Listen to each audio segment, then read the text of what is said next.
अगर किसी गरीब को दुख दोगे वो नहीं बोलेगा बेचारा गरीब है, दुर्बल है, शक्ति नहीं है।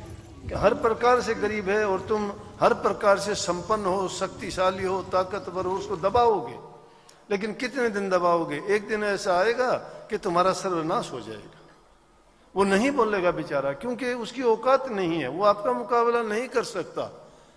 परंतु तुमने जो कर्म कर लिया है वो कुछ नहीं करेगा, तुम्हारा कर्म ही लौट के तुम्हें बर्बाद कर देगा। इसलिए कर्म को सुधारो। जो इंसान नेक कर्म करता है, नेकी के रास्ते पे चलता है, अरे संग दुष्ट लोगों का करते हो, सुबह से लेकर शाम तक निंदा के कामों में पड़े रहते हो, चोरी छीना झपटी की बातों में लगे रहते हो, बुद्धि तुम्हारी कैसे शिथिल रहेगी? कैसे अच्छे काम कर पाओगे? कैसे तुम इस मन को पवित्र बनाओगे? जिस इंसान का संग अच्छा नहीं, खान पान अच्छा नहीं, रहन सहन जिसका सही नहीं, तो कर्म कहां से उसके अच्छे होंगे? जो इंसान कर्म अच्छे, पापी आदमी पाप कर्म ही ढूंढता रहता है, नेक इंसान नेकी के रास्ते ढूंढता है। दुष्टों का संग करने वाला कभी अच्छा नहीं रहता।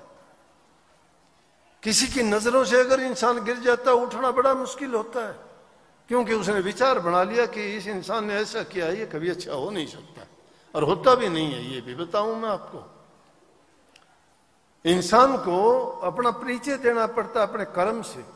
अपने कर्म की कसौटी पर जो खरा उतरता है वही दूसरे को सिद्ध करके दिखाता है वो कैसा है।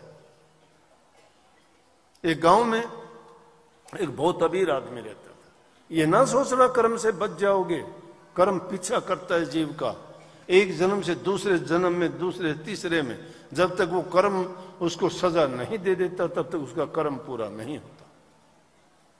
एक गांव में बहुत अमीर आदमी रहता था, बड़ा उदार, बहुत पैसे वाला था। सबके लिए छूट कर रखी थी उसने कि कोई आओ ले जाओ पैसा, पैसा ले जाओ, जो भी तुम्हें जरूरत है, जितनी भी जरूरत है ले जाओ।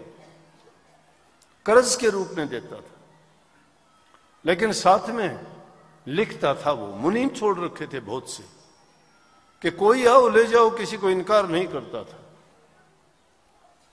लेकिन उससे पूछता था एक बार कि जो तू कर्ज लेके जाता है वो अब देगा या अगले जन्म में देगा।